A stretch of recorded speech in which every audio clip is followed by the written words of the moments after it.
All right, everybody, you have just tuned in to the Steel City Blitz Steelers Podcast presented by 26shirts.com/Pittsburgh. And I want to thank both Ben and C-Nick for making the time to do the show tonight, because I know they really would rather be watching the SB Awards, the highly riveting, always exciting SBs where I'm sure there's never any sort of, like politics involved or anything like that when they pick the winners. But, be that as it may, I'm just glad they could take time out of that busy schedule of SB's viewing, or maybe they're watching Summer League NBA basketball. I don't know. But the good news is that we're 2 weeks out, give or take a day, from the Steelers returning to the pristine fields of St. Vincent College in Latrobe for training camp. And so that's where we're going to start tonight. We're going to start talking training camp position battles, and we're going to look at the offense tonight. But first, Chris, how are you this evening out in sunny and warm Las Vegas? You're saying warm. It's 105 today. My dad is coming in this weekend. It's going to be 107, 108, and 109.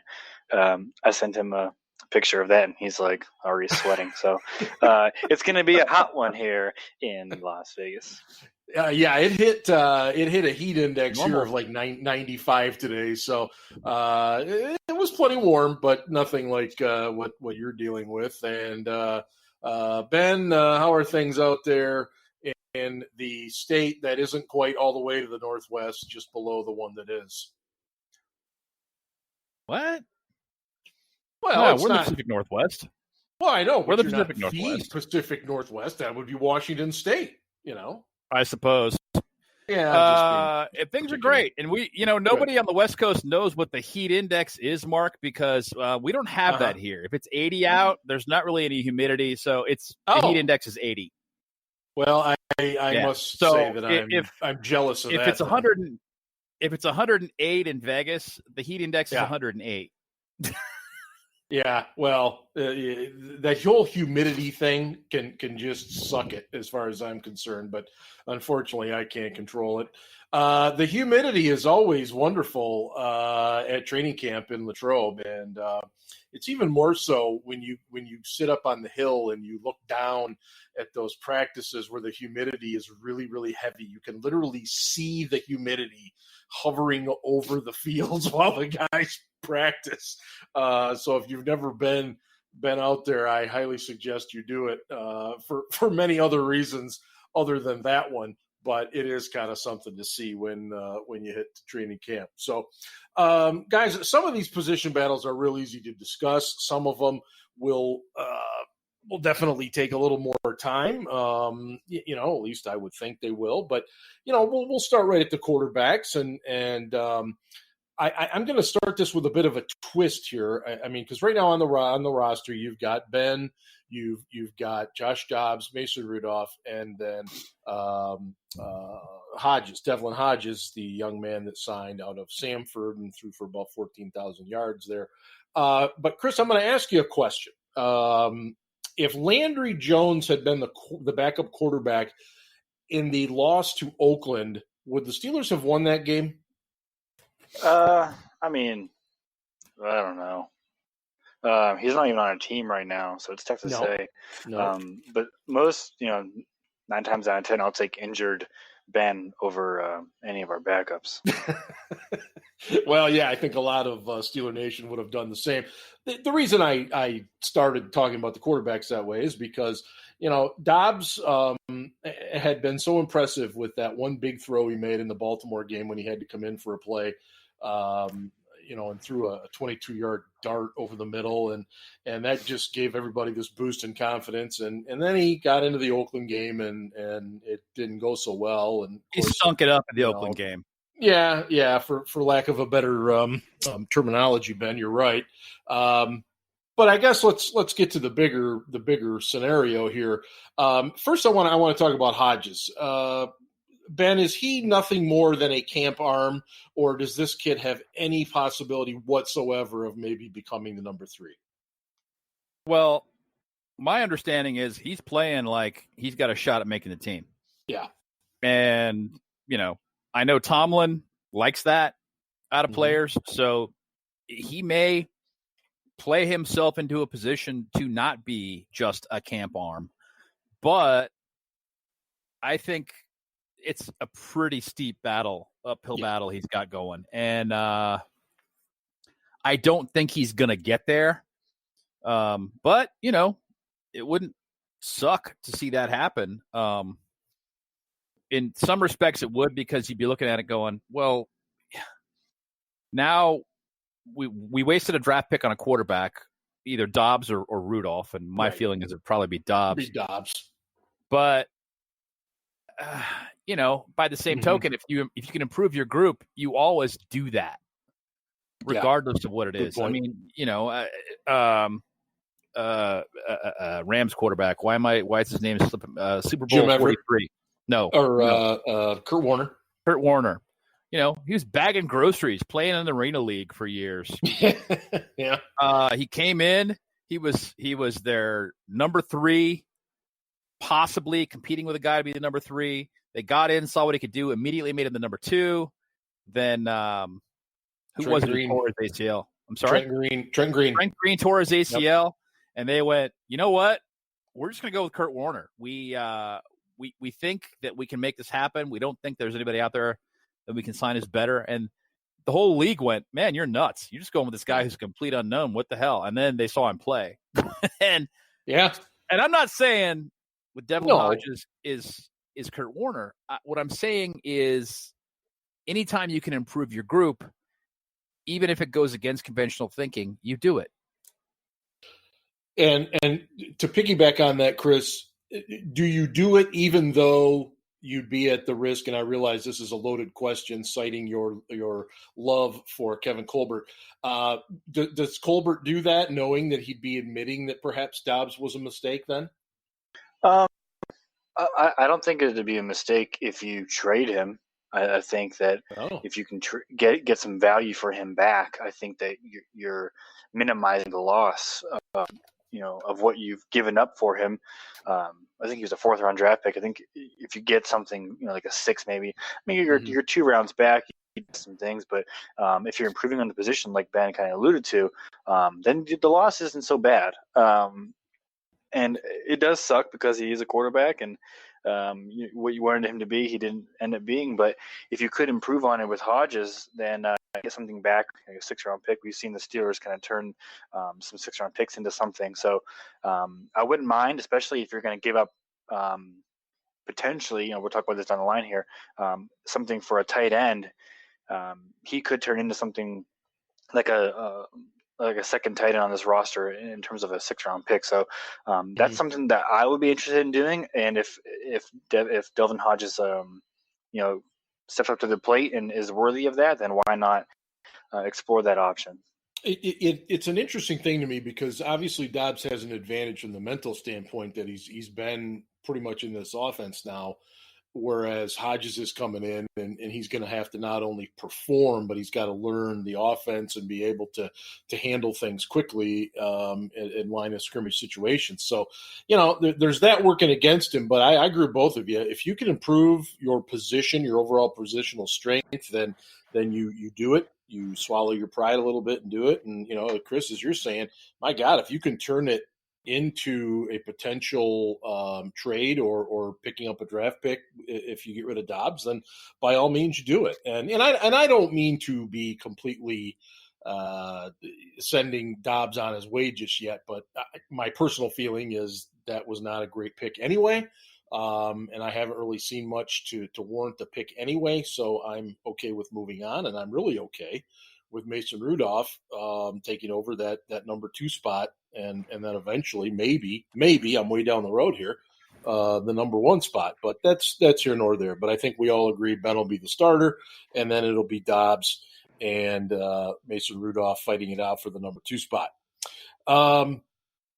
At the running back position, under Mike Tomlin, the Steelers have predominantly loved feature backs. We hear every single year how they're going to rotate, how they want to do this, how they want to do that. There was talk just this week on ESPN. Well, they're going to rotate, or not so much rotate, but they're going to use Samuels and Connor a lot more. We hear it every year. Ben, assuming both those guys make the team, do you see any switch in the way that Tomlin does things? Well, Tomlin doesn't call offensive right plays. I mean, he can overrule, but he doesn't really make those decisions. The only decision he really makes is who the quarterback is and who's going to be the starter. And we all know who that's going to be. So, as far as the workload goes, I mean, I think they're going to go with the hot hand, and just that seems to be their philosophy all the way along. I do see Samuel's getting some snaps in passing situations because he seems to be a kind of a nifty little receiver, and I'd like to think that they see some things they can do with him above and beyond what he's done thus far. Things to get him out in space and get the ball in his hands. I see Snell as nothing but a 2-down bruiser, a closer maybe. If you've got a 10-point or better lead and you're in the fourth quarter, you just keep running that guy down their throat and just bashing the hell out of that defense until they just give up. Right. I don't want to say 3 yards in a cloud of dust like it used to be with Bettis. Right. But something similar. Is he, Chris, in your opinion, is Snell, I mean, is he automatically on this roster kind of based on what Ben was just describing, because he kind of fits that mold? He's really the only guy on the roster, I think, that does. Yeah, I think so. I think he's on this roster for sure. I think they want to use I think they think that he can do it all, and along with Samuels, because Connor hasn't proved to be able to be healthy for a full 16. So I think having Samuels there as a true backup, you saw what he can do in New England. It's great to see. And then Benny Snell, who's kind of pretty much a totally different back from Samuels. You want to have a 1-2 punch like that in case Connor does go down. So I think he for sure makes this roster. And what I've been told, what I've heard, and what I've read is that Trey Edmonds is also turning heads, brother of Terrell Edmonds. Right. He's also turning heads in camps or in off season so far. So another name to watch as we head into camp. But to answer your question, I think he's for sure on this roster going forward. Yeah, I tend to think so too. And Ben, have you heard the same types of things about Trey Edmonds? Yeah, but I think it's hype. I don't buy it. I think that okay. I think that Terrell Edmonds is a real popular player with a lot of the guys. Right. Was last year. He's real gregarious. He's outgoing. He's a popular guy in the locker room, and that people want to like his brother as well. And that there's a lot of talk, but it's just that it's talk. We're talking about a guy who's on his third roster in the NFL, has never really seen any kind of extensive playing time, despite coaches like Mike Tomlin saying, yeah, he's been impressive. He's done some things, blah, blah, blah. Yeah, okay, great. It's lip service. I mean, the guy's played some special teams, and that's it. I don't think that he's anywhere close to being a lock to making this team. Maybe, but, I mean, they drafted a bunch of guys to play special teams. They also signed some UDFAs to play special teams, obviously. PJ Locke comes to mind. I don't know. I don't think that Trey Edmonds is – No. I don't even think he's got a 50-50 shot at this point. Well, I think he's a good practice squad option. And then if you also if you look at the overview of the position real quick, the guy with the most experience on the roster at the position is James Conner with 3 years. You have Trey Edmonds with 2, rookie and Trayvon McMillan, 2 years of Jalen Samuels, rookie and Benny Snell, 1 year Ralph Webb, and also 1 year Malik Williams. So this is a very, very young group. Yeah, when you look at Trey Edmonds and his 2 years of experience, I mean, what game experience does he actually have? Yeah. Regular season-wise, none. Yeah, I mean, now the Steelers typically go with 3 running backs on the roster, right? And then usually 1 or 2 on the practice squad. I mean, Edmonds would have to be that 4th I guess, that fourth guy right now, but that's no knock on Webb or Williams or McMillan. But we got to see what they can do because nobody's really seen it. So I think that's kind of the position we're in right now. But yeah, those top two guys, really top three guys, I think are locks. But you guys know this as well as I do. Training camp always brings about bumps and bruises and injuries and everything else. Even as little as these guys are actually on the field these days. So it's going to be a curious position to see, not so much at the top end, which is good. And as Chris pointed out, James Conner has to prove he can stay healthy for 16 weeks. He's yet to do that. And that means Samuels or Snell or somebody else is going to have to step up and be prepared. So I am not, guys, going to mention much about fullback. I think we're all under the assumption that it'll be Roosevelt Nix. Yes, the team has been messing around. I think we should talk a little bit. Well, we can. It's just because yeah. He's been getting paid what he's getting paid, and he's not getting the ball. So I think we should talk about that for a second. I agree. It's weird. I expected him to play a bigger role in the offense last year, and he hasn't done a damn thing. They did what they did against the Saints with the fake punt, and Chip couldn't get that block. We know that, but why isn't he getting the ball, or why isn't he even in there blocking in short yardage situations? Is very curious to be, especially when he's getting paid. You got to be seeing the field a little more, I would think. So is he being paid more as a special teamer than he is as a fullback? No doubt. I mean, I would think so, based on the usage. No doubt. Yeah, I mean. Is it possible, Ben, that they're going to use him more on offense this year? I expected it last year. So, yeah. He's the highest paid Steelers fullback. Even when you just look at the percentage of the salary cap he's taking up, not just dollars. Yeah, of course, he's the highest paid fullback in terms of dollars because, it's 2019. It's not 2009 anymore. But just looking at the percentage of the salary cap he takes up, he's the highest. So it's the greatest investment the team has made in a fullback ever that I can recall. And he's just not contributing. I'm sure it's not by choice. Oh, no. I mean? No. It's just I don't understand why they're not using him more in the game plan. I really expected them to do some things and use him as a lead blocker or something. Mm-hmm. The proof is in the pudding. I mean, when he has been a lead blocker, especially on just your old school ISO type runs, he's been effective. And I agree with you. We did not see a whole lot of that. So I lost Chris here for a minute. He dropped out. He's having some technical difficulties, so we'll wait for him to pop back in here. Do you put anything, Ben? Do you put anything into Sutton Smith seeing time at fullback, H-back, or is this just the Steelers kind of, let's do a little experimenting here during OTAs? I think they're experimenting a bit. They're trying to see what else he can do. I see a role for him on the team. I think I don't want to say he's a lock, but yeah. He's got a better than 50-50 shot of making the team right now because of all the things he can do. And the more you can do, the more valuable you are, right? So, I expect him to follow suit in camp and do some more experimenting. I really hope, I know they will, but I really hope Steelers fans don't read too much into it and expect him to play a regular role in the offense.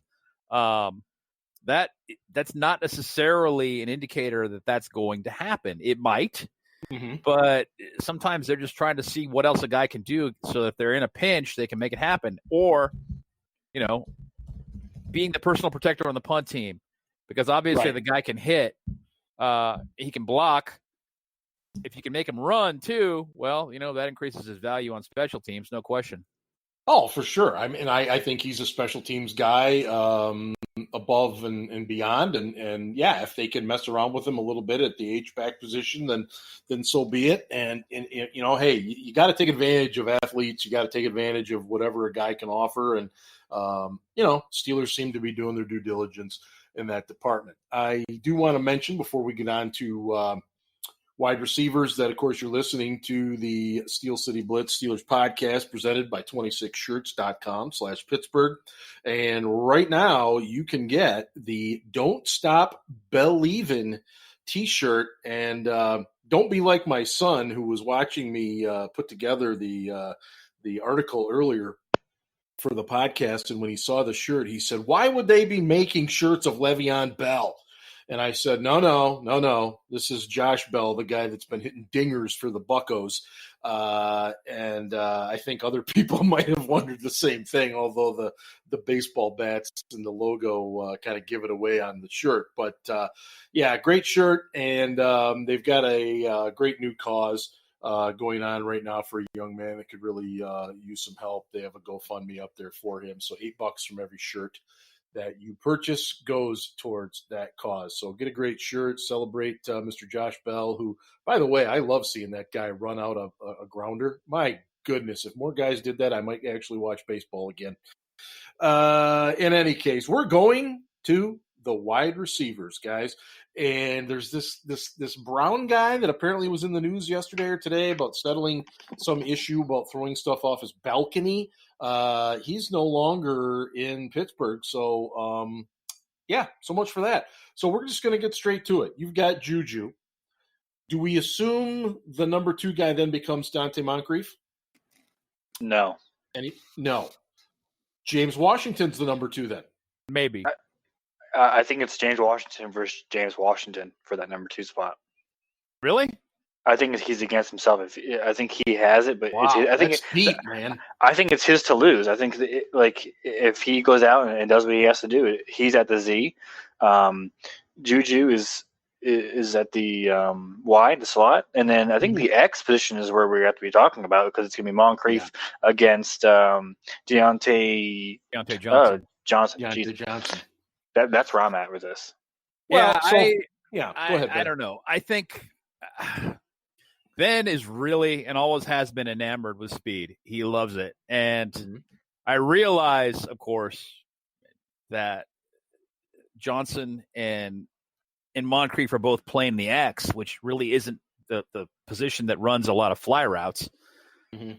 But Moncrief can flat out run, man. I mean, and if you put him on a 9 route, just running down a sideline, Ben's just almost not going to be able to resist. If he sees him, just about to go into a break, and he's got a half a step on the corner, it might be his number 3 read. He's going to throw it. He's just going to be like, "Yep, I know, I wasn't supposed to do that, but I mean, oh man, can't help himself." Yeah, he can't. That was one of the problems with having him and Bruce Arians on the same offense, is that, you got a guy who can't help himself in those kinds of situations, and you got a coordinator who's like, "Yeah, go ahead and do it. Chuck it." Oh. So right there's 4 guys, gentlemen. We're looking at Juju. We're looking at Moncrief, James Washington, the rookie Deontay Johnson. Obviously, I don't want to spend any more time on it than necessary, but former Steeler D'Angelo Williams was on Twitter pondering whether Ryan Switzer actually makes the roster. Switzer commented back. I didn't see a whole. Let's put it this. I saw Switz getting butthurt over some stuff that I thought was pretty minor. I did. That's where I was going. Except that he and D'Angelo are actually friends. Yeah. And I think that's why he took it personally. But I didn't think, basically he was just like, "Oh, hey, let's talk about this as fans. Does the guy make the team?" Right. Anyway. Well, but I guess here's the question, aside from their little Twitter thing. Is Switzer on the bubble? Is he in a position where he could be bumped out if they get comfortable enough, let's say, with Deontay Johnson returning kicks? Chris, go ahead. Yeah, I think that he can make a name for himself after the catch, Deontay Spencer, and I think that it's Johnson. him again. Oh, sorry, Johnson. Jeez, I'm all over the place. I'm reading stuff. Well, Deontay Spencer's also on the team, and you're not the first to mistake that. So yeah, I think he can make a name for himself after the catch, and also with his route running, creating separation. I think that's where he really makes a name for himself. And with what Ben has said about him in the offseason so far is encouraging, and you like him on returns as well. But I'm so stoked to see him run routes, because if you watch him at Toledo, that's how he creates separation with that slant outside route, especially near the goal line. I mean, he's almost uncoverable with that, and that's what you like to see, because we need help in the red zone. Yeah. Oh, for sure. He makes a nifty little move when he goes into his break, and I don't know how, but he actually has a little bit of burst. Most sprinters sprinters will tell you that when you come off a line and you're running a straight line, as you run a race, your body actually decelerates, but the guy who wins decelerates the least, right? Johnson somehow can come off the line hard, get to his break, and get a little bit of a burst coming out of the break. And it's one of the coolest things I've ever seen. It really is very nifty, especially that little slant that Chris just mentioned. It's like what Jericho Cotchery used to do, only better. Yeah, in a much more higher gear than faster. Cotchery. Yeah, definitely. So if Switzer is there at that fifth position, I mean, who else are we talking about that's going to be in that mix? Because it doesn't matter what year it is, guys. There's always a receiver that becomes a training camp darling, okay? Whether it's Justin Brown, Justin Hunter, there's always the guy that everybody gets enamored with. So is there one of those guys, Chris, this year? Spencer. Jeremy Fowler is saying it's Spencer, and I'm inclined to agree. With his speed and his shiftiness, his returnability, I mean, a dynamic guy returner. You need those guys on the roster, and maybe he can be a gunner. Maybe he can be something on special teams as well, or something where he could just contribute, wear as many hats as he can. If he can be Eli Rogers, I mean, I know everyone's enamored with Eli Rogers for some reason. I'm not really into him all that much. One career, 100-yard game. I'll say that again. If you're following me on Twitter, you definitely know I'm not a huge Eli Rogers fan. I think. Yeah, but how many 100-yard games does Switzer have? 0. No, I don't think. Yeah, but 0. And how many seasons though? I don't see Deontay Spencer as a 175-pound gunner. I just don't see it. It's just a way to get out of the out of his break and out of the just get downfield quick. I think that he can do that. If he's got a corner in front of him trying to keep him back on the line, and he weighs 175 pounds and he's 5'8", I don't know. I'm dubious at that point. If he can do it, great. I'd be shocked though. If he can show something as a wide receiver, then great, fantastic. And if he can show something as a returner, well, I mean, now he's got a real shot.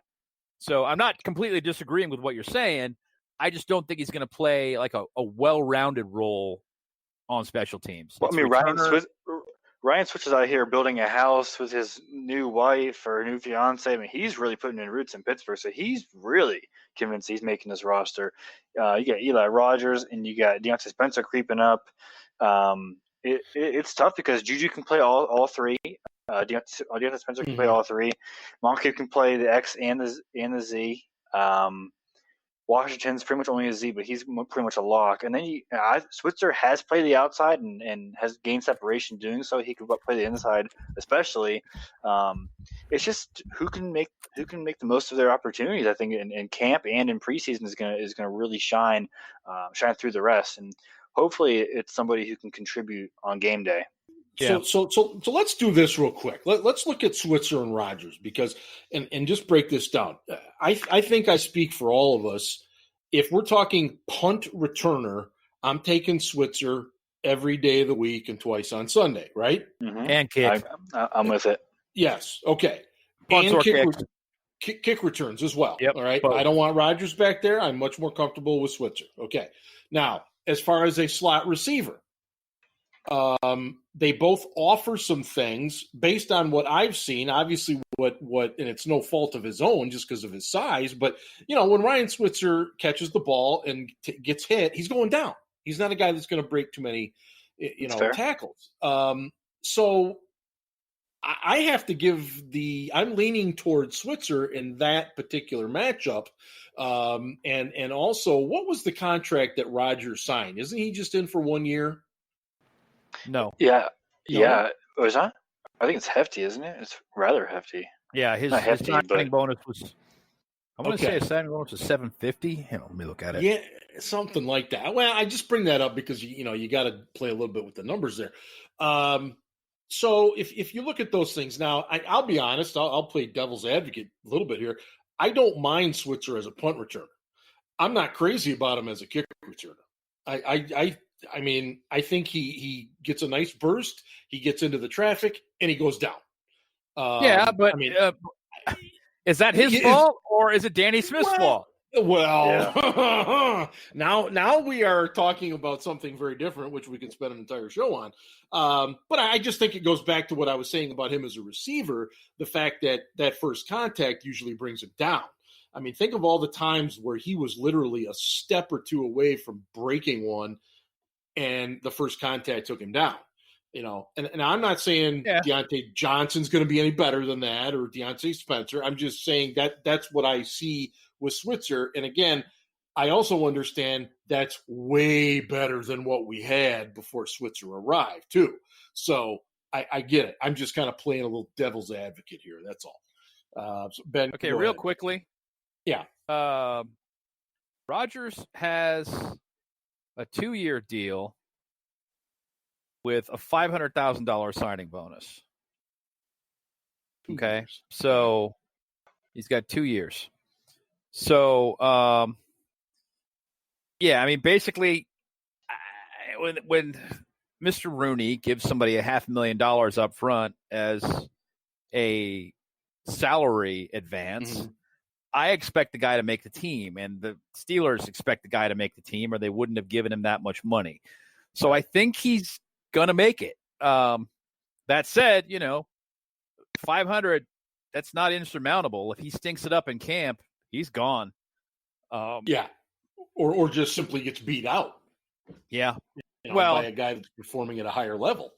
He'd have to get beaten out pretty clearly. But I mean, the point Chris made before about being able to play multiple positions, and having some diversity in your approach to your craft, that will play a role. If Switzer can run those routes outside and they view Rodgers as a slot only, well, who's more valuable at that point? Right. I mean, totally agree. It's not like Rodgers breaks a lot of tackles either.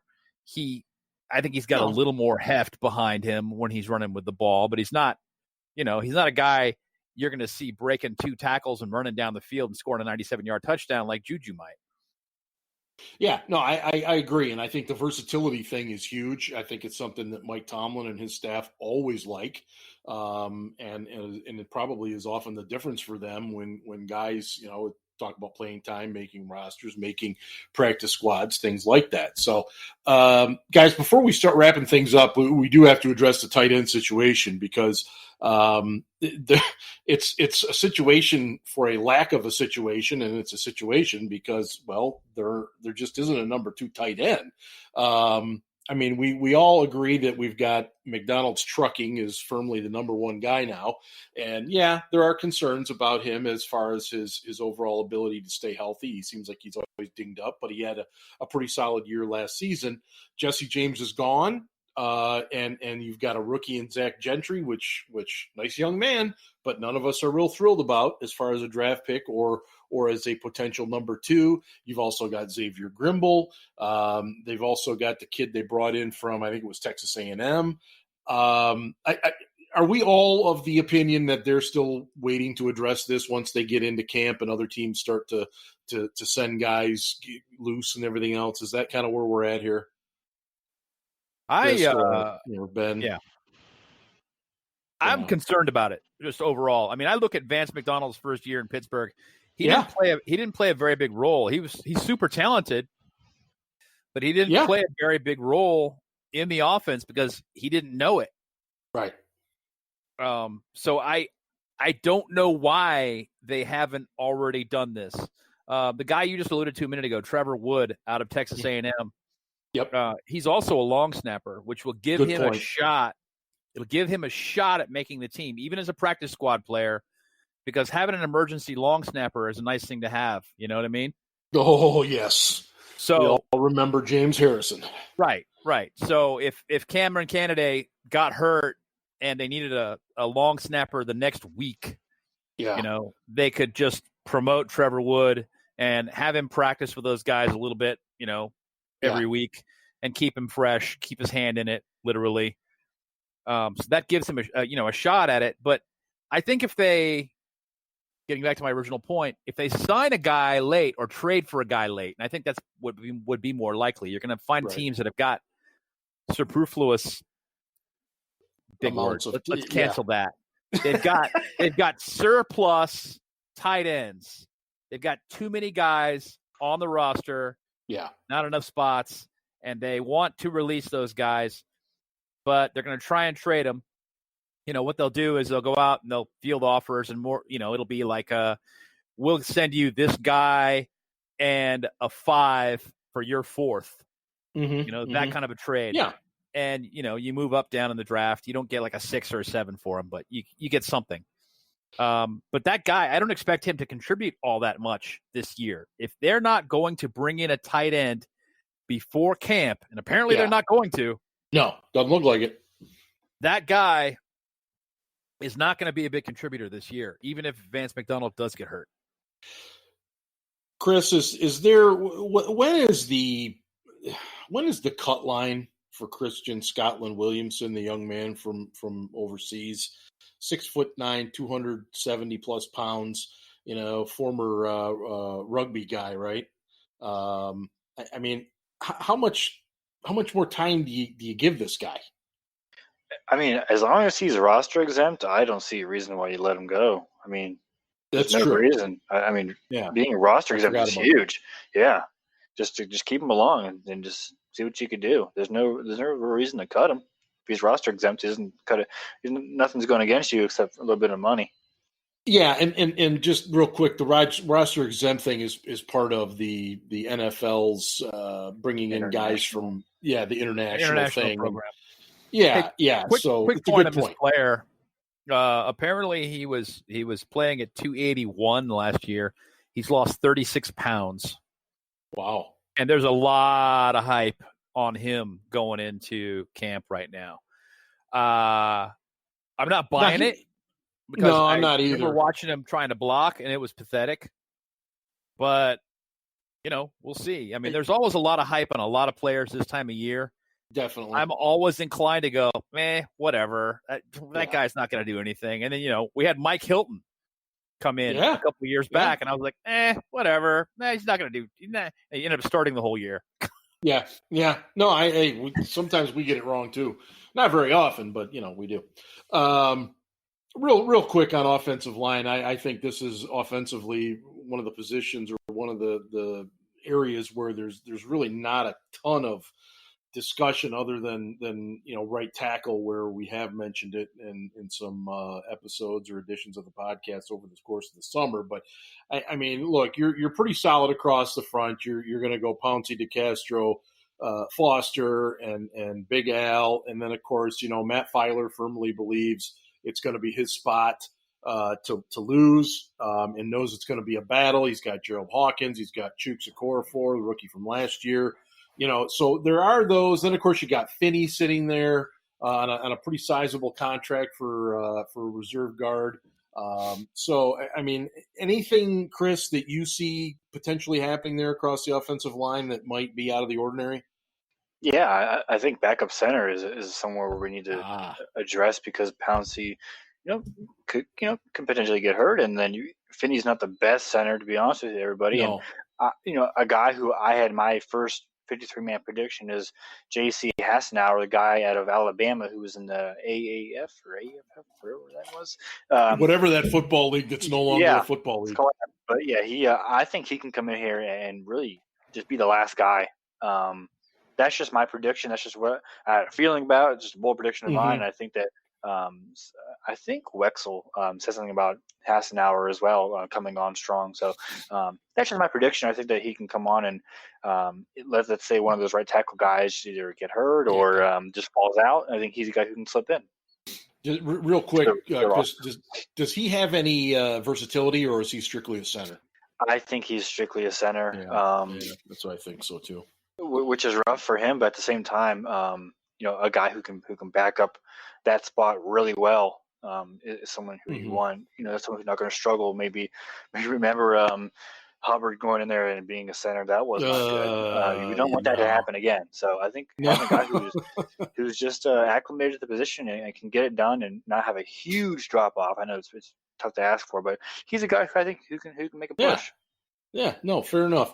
Ben, anything before we wrap things up here on the offensive line?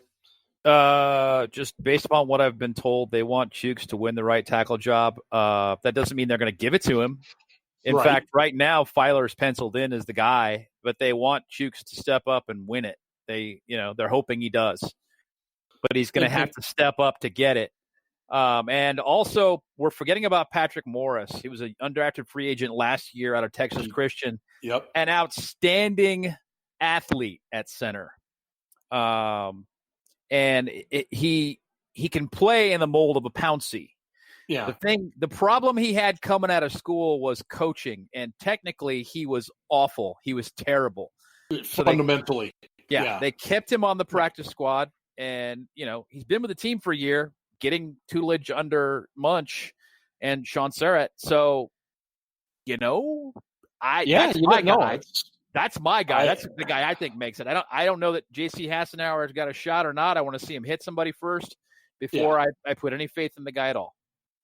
Yeah, no, I think it's a good call. We did talk about him last year at this time, talking about the potential for Morris because he is a phenomenal athlete. It's just a matter of can you coach the guy up.